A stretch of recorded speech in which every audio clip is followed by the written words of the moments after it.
lower the center of gravity. But here again, design. This is great. It works.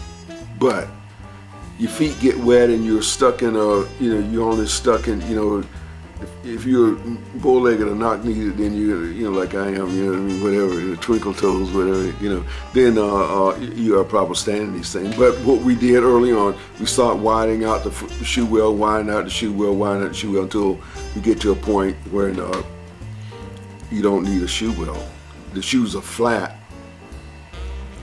The shoes are flat, and you see that the Orientals, they're not using shoe wells. See this? This is from something a few thousand years ago,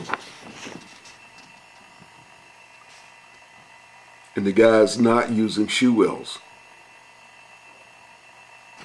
He's not using shoe wells.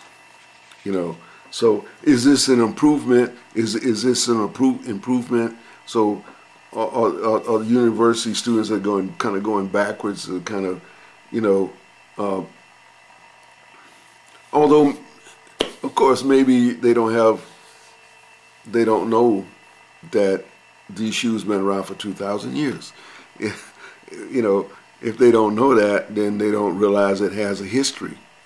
And if they don't understand the thing has a history, then they believe that what they're doing this is a new, fresh idea, and so they are just kind of running around in the blind.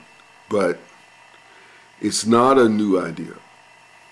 Now, there's a lot of things can be done with these water shoes. There's a lot of new things can be done with these water shoes.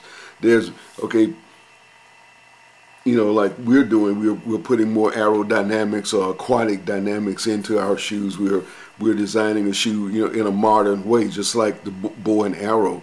In the bow and arrow, it works basically the same way, but the modern bow and arrow, we have wheels on it, or levers, or leverage on it, and double strings, and something we call a compound bow that can pick up a lot more.